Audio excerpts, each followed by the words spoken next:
Allez-y. Alexia Noyon, donc directrice de l'association La Chartreuse de Neuville. La Chartreuse de Neuville, c'est un des plus beaux monuments historiques du Nord-Pas-de-Calais, mais aussi un des plus vastes. Et donc, ça fait 5 ans qu'il y a un projet qui émerge pour en faire un lieu de dialogue et de construction et de co-construction pour une société plus humaine. Et aussi, dans son modèle économique, on expérimente nous-mêmes au quotidien une co-construction entre partenaires publics, privés, associatifs, mécènes et investisseurs privés. Voilà. Et vous, par exemple, vous interviendrez sous l'angle sociétal, comme vous l'a dit Karine, trois angles, 3 aspects: rénovation, transformation de mon business model, mon approche sociétale ou l'interaction. Et comment j'organise concrètement l'interaction avec mes parties prenantes internes et externes.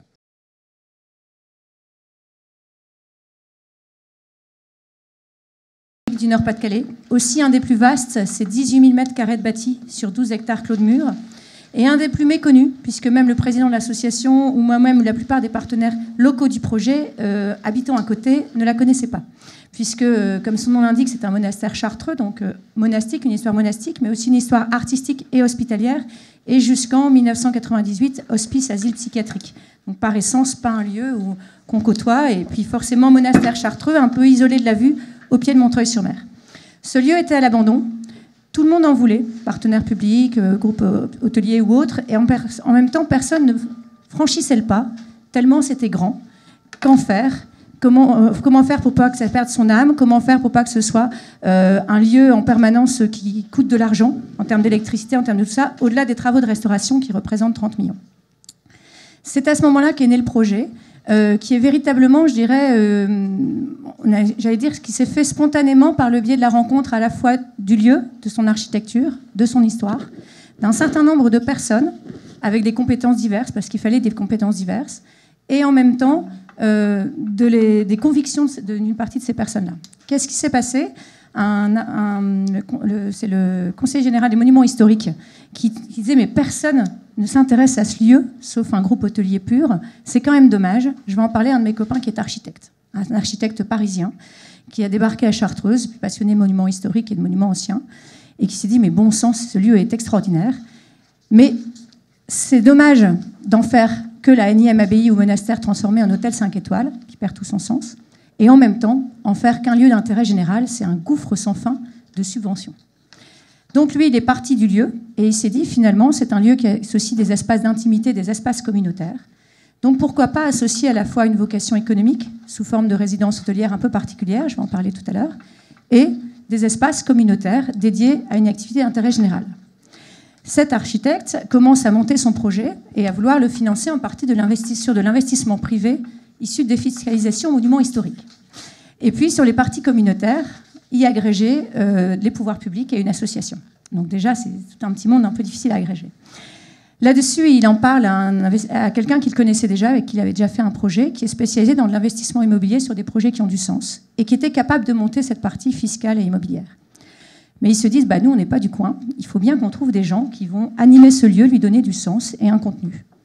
À ce moment-là, il rencontre, dans le sud de la France, le président actuel de la Chartreuse, Yves Ducrot, autour d'une piscine. Vous venez de où ? De là, du Pas-de-Calais. Je travaille sur un lieu magnifique. Pas de bol, je ne connais pas, ça n'est pas bien. Venez me le faire découvrir. Et puis, petit à petit, s'agrège une équipe. Donc, moi, j'ai rejoint peu de temps après cette équipe. Et on discutait avec Yves et on se disait quel contenu on peut mettre. Et quand on regarde ce lieu, il parle en permanence de la relation de l'individu à une communauté. D'abord dans son architecture, mais pour ça, il faudra venir, je vous expliquerai. Et puis dans son histoire, en permanence de la complémentarité des acteurs d'une société, les pères et les frères chez les Chartreux.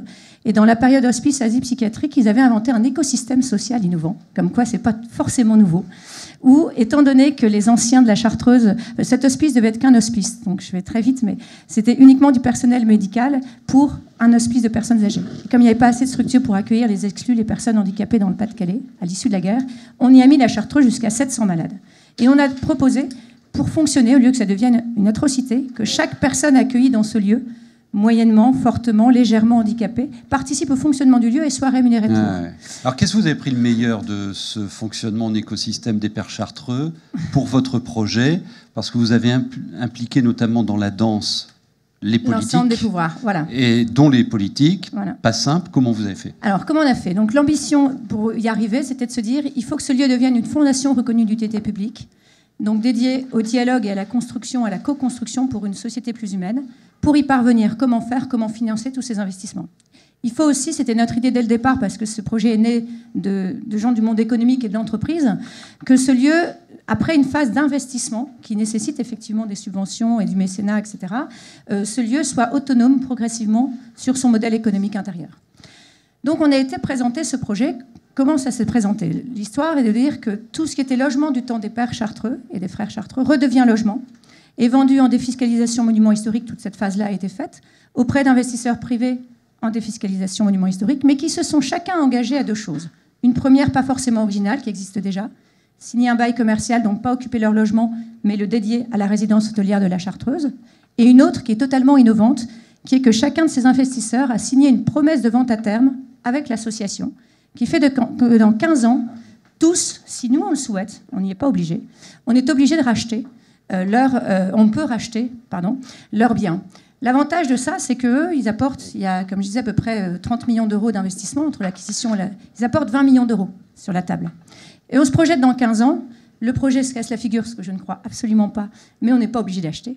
Le projet fonctionne, non seulement on peut leur dire on vous rachète votre bien, mais comme la résidence hôtelière fonctionne, ils touchent un loyer chaque mois, et donc on a aussi une capacité d'emprunt et de rachat de leur espace. On doit arrêter. Les espaces communautaires, on doit arrêter. Juste, vous faites la démonstration que d'un superbe bâtiment, mais en friche ou sans avenir, on peut en faire un projet économique. C'est ça qui est extraordinaire. Hein. Complètement. Alors, économique, mais avec une vocation un peu comme les monastères. Sociétale. Ils ont toujours une branche économique qui permet de leur donner une véritable vocation de sens. Ouais.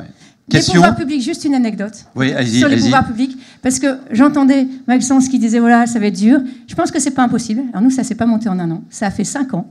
Mais au début, à un moment donné, ils nous ont dit, bon, j'ai su par un technicien, ils sont toujours là, on les aide pas, il va falloir qu'on regarde. Après, on a eu 1 an et demi d'audit par la CET, une filiale de la Caisse et Dépôts.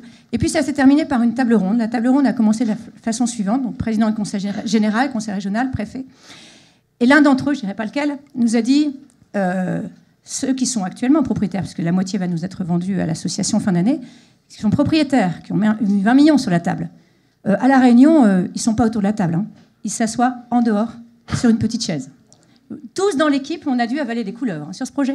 Donc Thierry Gars, je lui dis, écoute Thierry, tu dois te mettre sur une petite chaise en dehors de la table. Et puis très vite, ils se sont rendus compte, ces élus, que dans la discussion, tout était imbriqué et c'était un projet qu'on construit. Donc à un moment donné, le même élu a dit, vous ne viendriez pas vous asseoir à côté de nous?